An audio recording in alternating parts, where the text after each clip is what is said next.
Now stand aside, worthy adversary. 'Tis but a scratch. A scratch? Your arm's off. No, it isn't. Well, what's that then? What was that then? Hey, greetings, ladies and gentlemen, and all creatures great and small. Welcome to another episode of the No Feet Survival Guide. I am your host, Mike Yankura, the Lieutenant Dan of podcasts, and the darling of all white supermodels who are stuck in Nigeria looking for money to buy food stuff. Yes, it is I, back for another episode. Want to thank everybody once again for listening to the first couple of episodes. We're on episode 3 as we speak.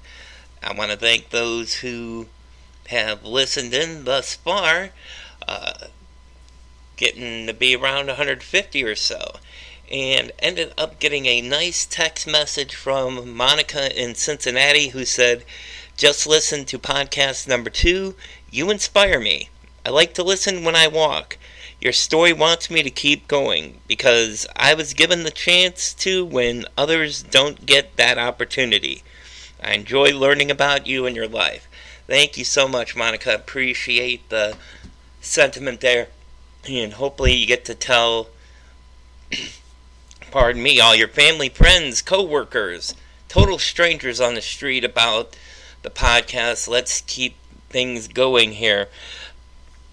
So, I do have an email address if you have any questions, comments, criticisms, beefs, or complaints. The email is nofeetsg@gmail.com. So NOFEET, the letter S, the letter G, @gmail.com. You can also find me under Michael Yankura at Facebook, Mike to the Y1 at Twitter, and I believe that is also my Instagram handle. So however you want to contact me, let me know about the show. Again, always welcome. And this being the third podcast and trying to build an audience, yes, I am trying to monetize this bad boy. So it will end up costing money because right now I'm just a boy in his microphone. So if you do want to make a contribution to the show, it would be at Michael Yankura on Venmo, if you do have Venmo. If you know of any people or companies that would like to sponsor the show, I've reached out to a couple of websites and a couple of companies already. And again, reach me at the email at nofeetsg@gmail.com. Again, I've reached out to a couple of the sponsors, so we'll see how that goes. I'm going to have a sip of my lovely beverage here before we move on to the festivities of the day. As we left off, it was right around 2009. It's been about 10 years since I was diagnosed with diabetes at that time. And in the interim, I've been working for a company called Integrated Marketing Technologies up in Brunswick, Ohio. And things were going smoothly. I worked there about 6 years and then decided to pursue some other avenues at that point. I was getting the feeling that I wasn't going to be promoted to anything higher, or at least given the opportunity to be promoted any higher. And I don't know if it was one of those things where I was too good at what I was doing customer service wise, or they just didn't feel I was management material. In either case, I was in a spot where, I wanted to find some other avenues to succeed in. And that was my first journey into the world of selling insurance. And there's always those who are in the office. You go to Allstate or State Farm or New York Life or wherever. You go in their office, you sign up for a policy, or these days you go online, you sign up, you contact with an agent, and that's basically all there is to it. There is still the door-to-door, for lack of a better term, or the traveling insurance salesperson. And that's one of the avenues I tried to go down, and this had to have been right around 2006, 2007, I would say. And worked for a company called Combined Insurance, which was a subsidiary of Aon, AON. You probably, for any of you soccer fans out there, you've probably seen them on, probably a half dozen teams' European soccer shirts. So, but anyway, I went and took the classes, got my insurance license, and was basically calling up houses to make appointments for life insurance and then traveling out there. And that was an interesting venue into that little world, one which I would revisit again in these past couple of years. But yeah, right around 2007, I was traveling to basically north central Ohio, to Erie County, Huron County, I can't remember what county Norwalk is in, but yeah, in the Norwalk, Willard area, just basically trying to peddle life insurance, which, I was able to make a sale or two, I believe, and found out that that just wasn't for me. And that's one of the lessons to be learned this evening is, not everybody can do everything. It's one of those cases where I have found out what my strengths are over the years in terms of working, in terms of whatever entrepreneurship I have decided to delve into. I know what works and I know what doesn't work. And, unfortunately, insurance wasn't one of those things where I wasn't good at. And for those who have seen the movie Glenn Ross, you'll probably remember the Alec Baldwin monologue where he tells the real estate salesman ABC, always be closing. And that was basically my biggest weakness, and still is in terms of any salesmanship goes. Both of the ventures I took into insurance, I made a good presentation, I made everybody feel comfortable, but I just wasn't able to close that sale. So, for whatever it's worth, that's always something I got to work on, and I think that's something everybody kind of needs to keep in mind is, you're born with strengths and weaknesses. I mean, there's just no two ways of getting around that. God has blessed you with many gifts and talents, and there's just some He's kind of left for other people.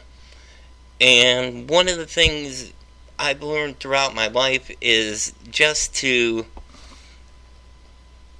do what you can to accentuate your strengths, but also to sometimes hide your weaknesses, but there's also things where you may not be as good at, but you can potentially get better to where that could be a potential strength. And it's one of those things where it's a trial and error, folks. I mean, there's no other way I can really put it for you, but realizing what you're good and not so good at really gets you far in life. So, and again, kind of alluding back to the last episode where I talked about community theater, I loved being on stage and entertaining people. I was doing what I loved, but I also found out I was good at it. And I was good at picking up people's lines when they were forgetting them. Believe it or not, as big as I am, I was a fairly subtle actor. At least that's what people have said of me. that I did little gestures and emotions that, you might not pick up from, say, the average community theater actor. So I consider that a high compliment, and found out that was one of my strengths. And in the work world, one of my strengths was talking to people. And I guess that's why I'm very comfortable kind of talking to you folks out there, even though I'm a boy in his microphone. I feel like I'm having a one-on-one conversation with you folks. So, granted, this is a monologue, so feel free to heckle back. I won't hear you, and it won't matter to me. So, there you go. And after probably a couple weeks of doing insurance, again, circa 2007 or so, I was the wandering soul for the next couple of years work-wise. I was delivering papers to stores for USA Today for a while, had some temporary jobs doing some telemarketing, some customer service, some data entry, doing a little bit of everything, working for some banks, and basically getting hired by a temp agency. You're kind of the nomad of the working world. So you're in one spot for 2 months or 3 months, then they say, okay, we're done with you here. We're going to put you over at this spot. So it's an interesting lifestyle, but I don't know if I would recommend it. Again, that's probably not for everybody, but I know some people like to do that just for the fact that, hey, I'm going to do something new and interesting. So that was my life for the next couple of years. And right around 2009, in February, I believe, the temp agency placed me at New York Life at their life insurance processing office in Lakewood, Ohio. And I ended up working there for about a year, basically opening up the mail, processing the death certificates or those who were cashing in on the life policy, and making sure all the documents were in place. So, yeah, definitely wasn't selling insurance, but I was still kind of in the insurance game, and basically I was a gopher for about a year. But during that year, right around the summer of 2009, I was noticing something was going on in my left foot. And it just started turning kind of a Alabama crimson red. And then it started turning black in a certain spot. Now, whatever I did or whatever I had, it ended up going away. And to be perfectly honest with you, I can't remember what in the world I did to be fortunate enough to have that dissipate in that time span. But yeah, I mean, it was uncomfortable, and kind of having neuropathy, it still was hurting. So I ended up getting through that, and then went about my merry way. And in the meantime, while I was working in New York Life, I was continuously doing community theater. And there was a point during this span between leaving IMT in 2006 and 2009 where, yeah, for probably a good 2 years or so, if I wasn't in a production of a play, I was in a rehearsal for the next play. So basically, for 2 straight years, I went from one production to another, to another, to another, and I want to say it was probably 7 or 8 straight plays, both comedies, dramas, and musicals that I was in. I was pretty much hooked on it, and at that point, I had become a member of the Royalton Players in North Royalton, Ohio, where we did plays out of a Masonic temple. And that was always interesting because we basically had to put the stage together after the Masons had their sessions, and put the stage together, tear it down, put it together, tear it down. And that was the part of community theater where I got to be a jack of all trades, where I made my directorial debut doing a musical called The Christmas Schooner, and then I directed, or I should say co-directed, a musical that you might have heard of called The Sound of Music, and also directed a Neil Simon play, Last of the Red Hot Lovers, and then my final foray into directing there was a Snoopy Jr., a kids musical, where it was basically little snippets of the comic strip that was pieced together. So, and it was a really cute and fun musical. And honestly, I loved all the musicals and plays that I directed, but I think my passion is really for being on stage. But again, during that time, I learned to direct. I learned lighting and sound coordination. Basically got to learn everything, and being on construction really kind of helped things out too.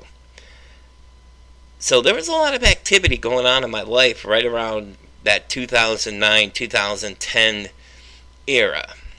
And right around that time, 2010 was definitely not my year.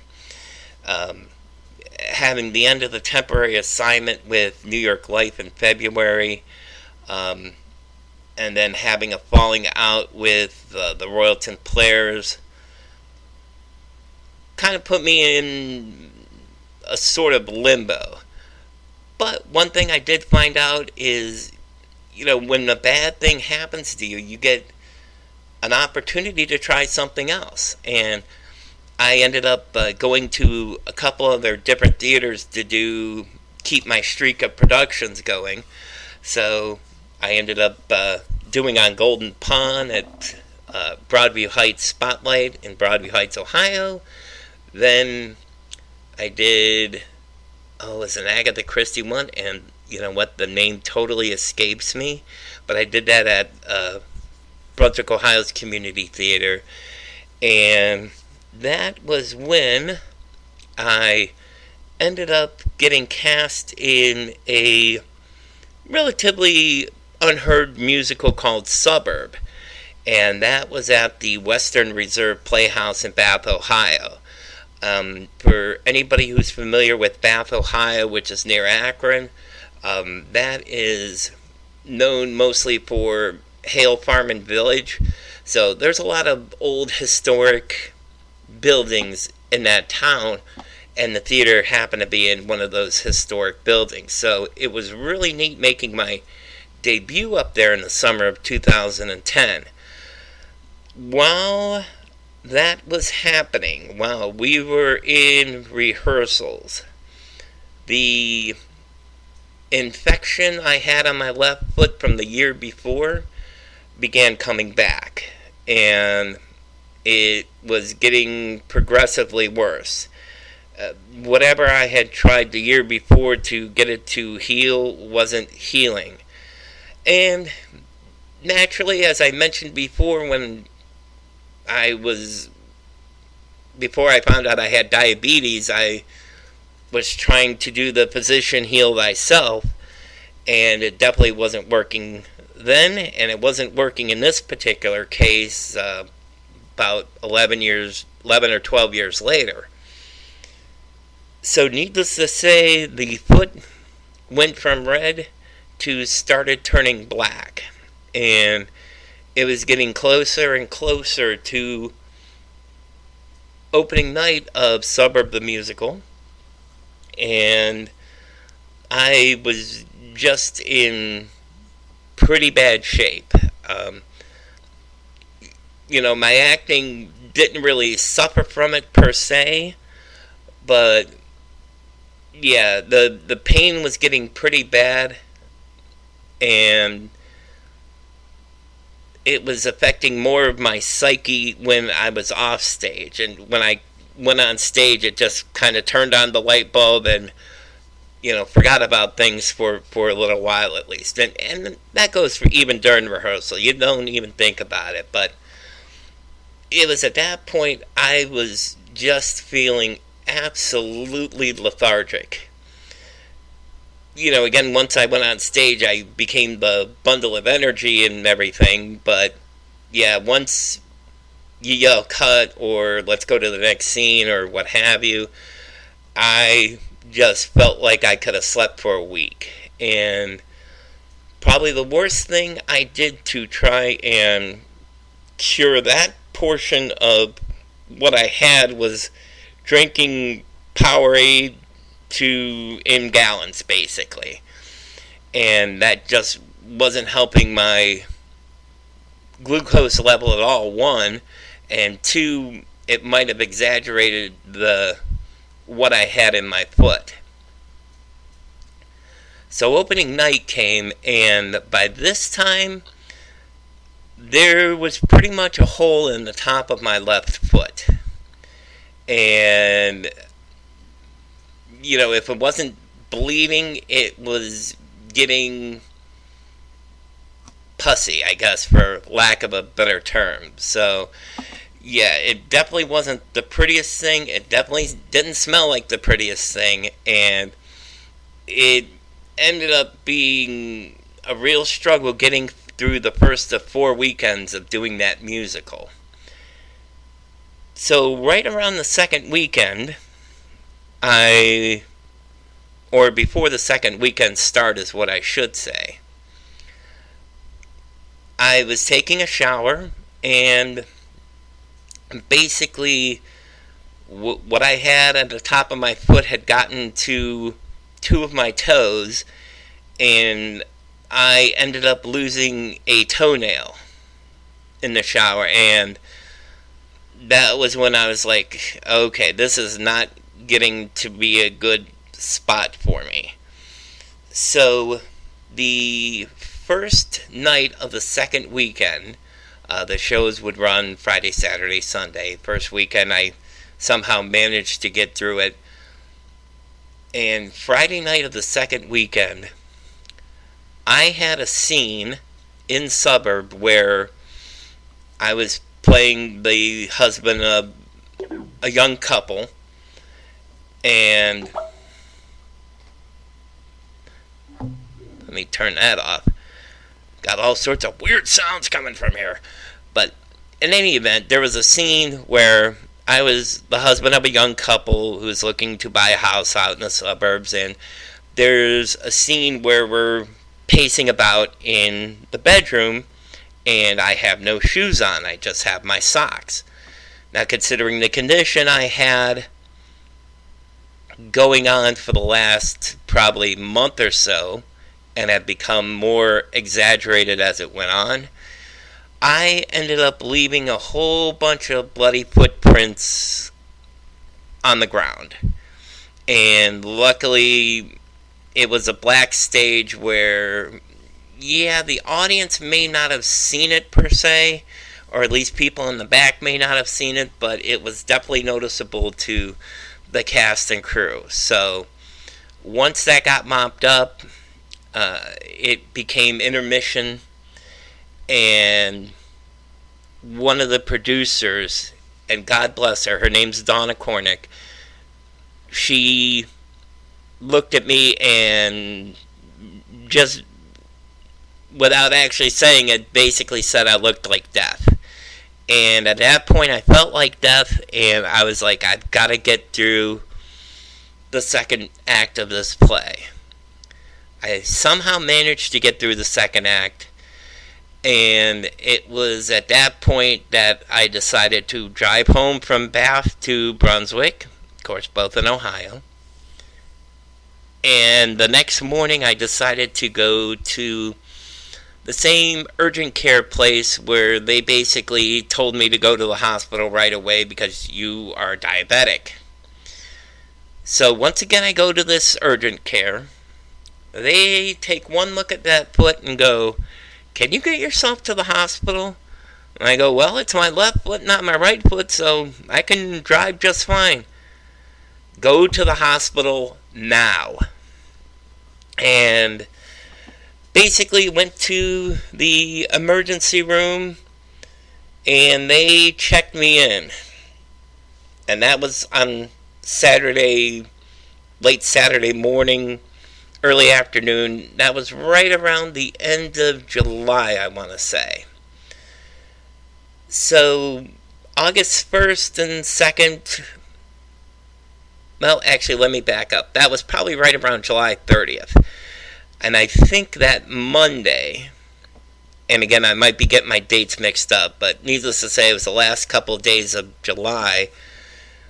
But right around July 31st, the doctor had come in and basically said, "Well, you definitely have a gangrenous foot, and it's gotten septic." And he also said, basically, "I'm not sure how you're alive right now." And that really threw me for a loop. And then about 2 minutes later, he threw me for the other loop, where he said, "Well, we can cut off this part of the foot and that part of the foot and your toes, and that would get rid of what we see, but you still may have gangrene running up your leg, and we would have to do another surgery after that. Or we can amputate your foot altogether, where basically halfway up the calf." And it was at that point that I went into, I guess, kind of a no man's land, for lack of a better term. And somehow I managed to get out to say that I need to make sure this doesn't go up any farther. So yeah, let's amputate the whole foot at this point. So it ended up on August 2nd of 2010 that I became an amputee. And just to back up, this was at Medina Hospital in Medina, Ohio. I became an amputee at that point. And I think right after they said that, "Yeah, we need you to make a decision," and I made a decision, I wept for about 5 minutes. And I wondered, why is this happening to me? Why did I do this to myself? What can I do from here? And it was at that point, as crazy as it may sound to some people, but I probably had my first true, real conversation with God. And I think it was at that point that whatever conflicts I had with God, I made peace with Him that day. And, outside of a couple little woe is me moments since then, and why me, whatever adversity has been thrown my way, somehow I know that God is going to get me through this. And, through this adversity, my faith was strengthened tenfold. And I think one of the things you can pull out of this today is just going through that type of surgery that major surgery where you are literally losing a part of your physical self, I was at peace with it. And I go, okay, you know what? I did this to myself, and I'm going to figure out a way to get through this. And this is where your talents from God come in, because, again, one of the gifts I have is that sense of humor. And just generally keeping positive about whatever situation I'm in, and to try and give hope and peace to those who are going through adverse situations as well. And this is where God blessed me with a couple of angels on earth. The first one is a theater friend of mine who I consider my best friend today. Her name is Tracy. I won't give her last name, but she was the one who, at the end of my stay at the hospital, made sure to come in, visit me, give me any comfort that I needed at that time, and to make sure that my transfer to rehabilitation went as smoothly as it can be. And I can't thank her enough for that. She'll always have a special place in my heart. And you'll find out later on, as we go through the terrible year of 2010, she was there again for me in a time of need. So, I had my surgery, had visits from many people, lots of family, my friends Ed and Mary, who decided that since I had gangrene, decided to wear all green and was going to give me a whole box of Buckeye candies, which was the absolute last thing I needed, at least according to the diabetes doctors. So, but what do they know? But yeah, they ended up, were going to bring me a whole box of Buckeyes, but that kind of got confiscated. So another friend of mine, Aaron, who was working at the hospital at the time, ended up eating those. So I love you, Stoopsy. I hope you enjoyed those Buckeyes, and may you choke on them 11 years later. No, I'm just kidding. I love you, girl. But made my way over to rehab in Valley City, Ohio, and unfortunately I can't remember the name of the facility right off the top of my head. But needless to say, I was there for 6 weeks, which just happened to be the longest 2 years of my life. Rehab, the first time around, was an interesting place to say the least. Because one, I was 40 years old at the time, and I was about the youngest one there, minus one person, by about 30 years. So everybody was in an older crowd.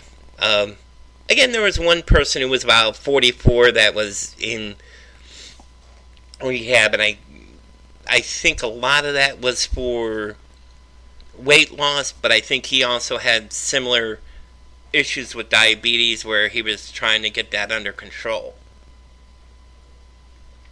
But the 6 weeks I spent in rehab was basically just to get my arm strength up, for one, to make sure I can wheel myself around in a wheelchair without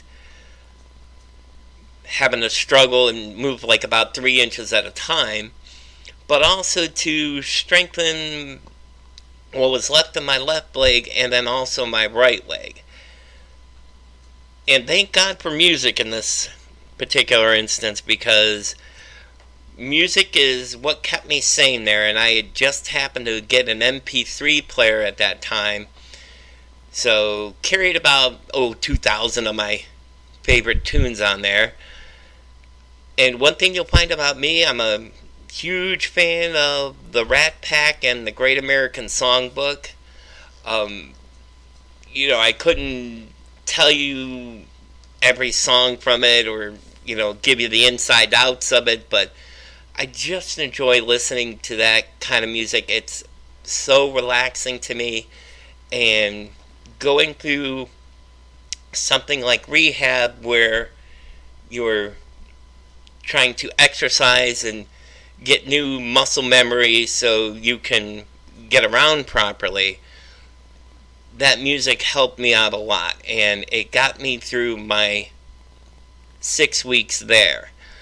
Now, the other thing that I ended up doing, and I got permission from the rehab place to do this, was to attend Ohio Community Theater Association's conference in 2010, which happened to be in Toledo, Ohio, or Perrysburg, Ohio, to be more specific.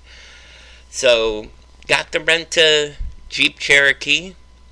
I got to load my wheelchair into the vehicle and drove off to Toledo for one weekend, and it was an absolute blast there. And let me tell you, for anybody who's ever been to an Octa conference, I love each and every one of you. Basically, it's excerpts from plays that community theaters have done throughout the state that won regional competitions, say in the Northwest, Northeast, West, Southwest, what have you. The 2 or 3 best excerpts from those regionals got to perform in state. So we basically got to see 15 excerpts from 15 different plays, and after that, it's pretty much a big excuse to drink and party with your friends. So that was such a relief for me. That was such a just blessing to be around such great people with fantastic friends like that. I know Joe Barton has unfriended me from Facebook since then, but I can't thank Joe enough. He was the one who was able to, 1, get me in the conference for free, 2, to get me a room at the Holiday Inn French Quarter, and just made sure I was comfortable and made sure me and 300 of my closest friends had a good time. So that, for anybody who's going through rehab, I think that things like that are just fantastic in your recovery. I can't speak to that enough, where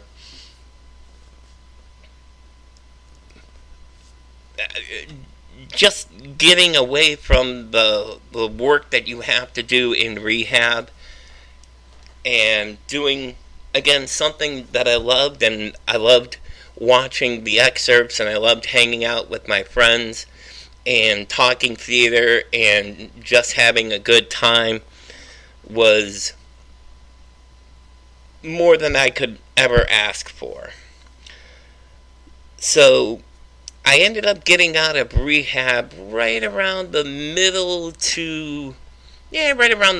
September, and I was fortunate enough to land a job with a company called the Towing Network, which was in Brunswick. And this was good for me because, 1, I didn't have a prosthetic yet, couldn't afford one, and didn't have the insurance to get one. But getting to work there, knowing how to load up a wheelchair in my car and doing work was very helpful to me. And this was something where I worked third shift, and what the Towing Network was just basically, we had contracts with different trucking companies where they would say, this truck broke down in, say, Pittsburgh, Pennsylvania. So you would look up one of the truck towing companies that were in the area that, we had relations with, and you match up the closest truck towing company to wherever that disabled truck was. So it's an interesting job. And unfortunately, I made a mistake there where there was a truck disabled in Texas, and the closest one I could get was about 2 or 3 hours away. Couldn't get a hold of anybody else that was closer, and I subsequently got fired in probably the first couple of days of December of 2010. And just to back up a hair, when I got out of rehab, I moved back into my mother's house. As I may have mentioned, my father had passed away back in 1982. But I had moved back with my mother's house. They repainted my room for me. It was as good as it could get. It was a split-level house, so I did have to go up some stairs and whatnot, but that was fairly easy going. But needless to say, a couple of days after I was fired from the towing network, I landed basically a gig to deal blackjack for a charity event, and I had one in Berea, and then the second one I was going to do was in Akron, Ohio, at the Tangiers for a charity event. So I was getting my tuxedo suit on, was ready to go. My mom was taking a nap at the time, or so I thought.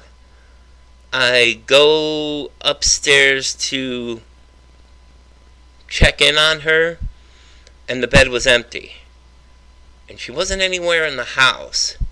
So, with her room being a small and I couldn't really maneuver around in the wheelchair, I kind of got up and hopped around to the other side of the bed and ended up finding my mother on the other side, passed out, and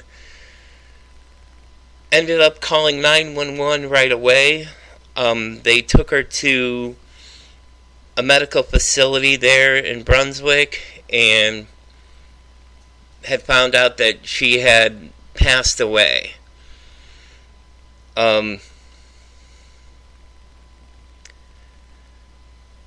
I was there at the hospital. The family was on the way. My siblings were, with my two brothers living down in Columbus and my sister living in Medina, I believe, at the time. So basically, when the doctor let me know, I was the only one there. And again, you're physically alone, but God was there to comfort me. And I know God was there to lift my mother up. And you know what? My mother was 5'0" and a shrinking Italian lady. But she was really a giant of a woman who just had an absolute heart of gold and was beloved by everyone at St. Ambrose Parish in Brunswick, where she worked. And I'm so grateful for having her be my mother, for being in my life the way she did, stubborn as she was sometimes, and she made mistakes just like everybody else, but God bless her. She was just a wonderful, wonderful person, and I kind of kept wondering, what else are you going to toss at me this year? Because it's about as crazy as it could have gotten. And again, the two biggest people who helped me outside of family was, again, my friend Tracy, who comforted me more than you could ever imagine. And then my best friend at the time, Nate, who, at 6'7", he probably should have been about 8'4", because he probably had as big a heart of gold as anybody I've ever met in my life. And God blessed me with those two people, with the grateful and appreciative family that I have, who I adore dearly. And I know I made my mistakes with them, but I hope we can put that in the past and move forward together. But it was at that point that a whole community came together to say goodbye to my mother. And as hard as it was, I had a comfort from God that I first obtained in August when I found out I was going to have my left foot amputated. And that's kind of why I named my episode "'Tis a Scratch." Because, that might be a major thing, but, you can't let that defeat you. And losing a loved one, as I lost a loved one back in 2010, and a number of lost loved ones in the past year, there's a comfort from God knowing that, maybe one day you'll get to see them. And to be appreciative of having known such great people. And hopefully I'll be around for a little while where,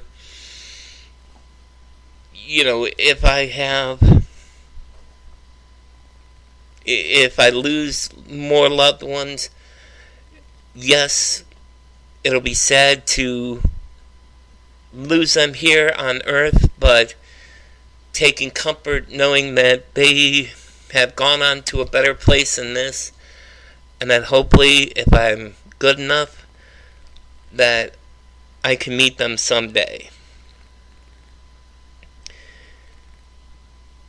And the ironic thing was, this was probably the second week of December when we buried my mother. And again, to backtrack just a hair, once I left New York Life back in February of 2010, one thing I decided to do was head down to Columbus to take the Ohio State Employees Civil Service exam. I don't know if they have that anymore, and this was specifically for customer service positions, which I had excelled at IMT, and just was good at dealing with people. So I had ended up taking that exam probably in late spring, early summer.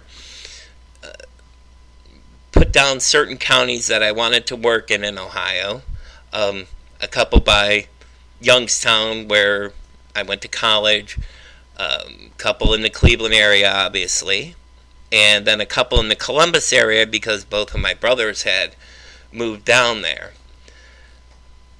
Well, I got one interview for one in Mahoning County, where Youngstown is located. Didn't get that job. Now, ironically enough, between the time of my mother's death and her funeral, I got a call from the Public Utilities Commission of Ohio saying, hey, we'd like to interview you for the customer service position. Okay. Well, the day after we buried my mother, I headed down to Columbus and interviewed with the PUCO. And here I am, wheeling myself in. Gave an interview. They gave me some scenarios and, what I would do in that situation, not knowing spit about electricity other than how to turn it on and off. And it was at that point that about 2 weeks later, it was probably either right before Christmas or maybe between Christmas and New Year's, to say that, yes, we'd like you to come down here and work for us. And again, that's one of those things where I think God helped me get through many adversities in 2010 to open a door for me as I went into 2011. Because I accepted the position and ended up starting there middle of January, in fact, the day after Martin Luther King Day in 2011. And that's where I wrote a new chapter in my life, where I came through my adversities, and it was time to move forward and start a new chapter in my life. And that's about where I'll end up today, because we'll get into next time actually getting on medical insurance and getting a prosthetic, and then into some more issues come 2013, 2014, into 2015, where again, I wasn't taking care of myself, and I paid the price in a big way. So I want to thank you folks for listening, and I always intend for this to be like about a half hour or maybe 40 minutes, and here I am. I've been rambling for 53 minutes now, so hopefully I've kept your interest up. Hopefully I gave you some tidbits of advice to go by as you go through your week. I want to thank you for listening in. Again, I'm on Spotify. I am on iHeartRadio. If I don't send you a direct link, so please look me up there, and hopefully we'll get some other people listening in where we can grow the audience. And eventually, once I get through what I have gone through and just things in my mind to help you folks out in podcast land, to some words to go by. Whether you take them to heart or not, that's going to be completely up to you. But hopefully I can pass on some words of wisdom with the experience of what I've gone through. And ultimately down the road, I would like to talk to some other people who have gone through their share of adverse situations. So, if you have gone through something like that, I would certainly love to talk to you. I would certainly love to put you eventually in the podcast later on down the road. So please email me. Again, the email is nofeet, NOFEET, and then the letter S, the letter G, at gmail.com.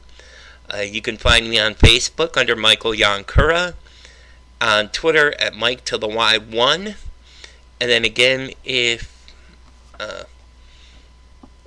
I will need to pay for these eventually, and hopefully upgrade equipment, get other people on board with this as far as running the show.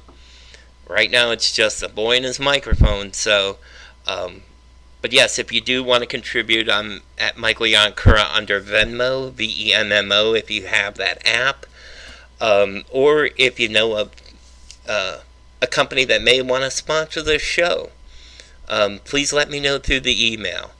I want to thank you again for listening in. I appreciate each and every one of the downloads. I appreciate all the constructive criticism that I've been giving. Hopefully, Marjorie, I've taken out a lot of the ums. I know I caught myself a couple of times here, so hopefully this cuts down a little bit. So, thank you again for listening. Please have a good week, and remember to be yourself.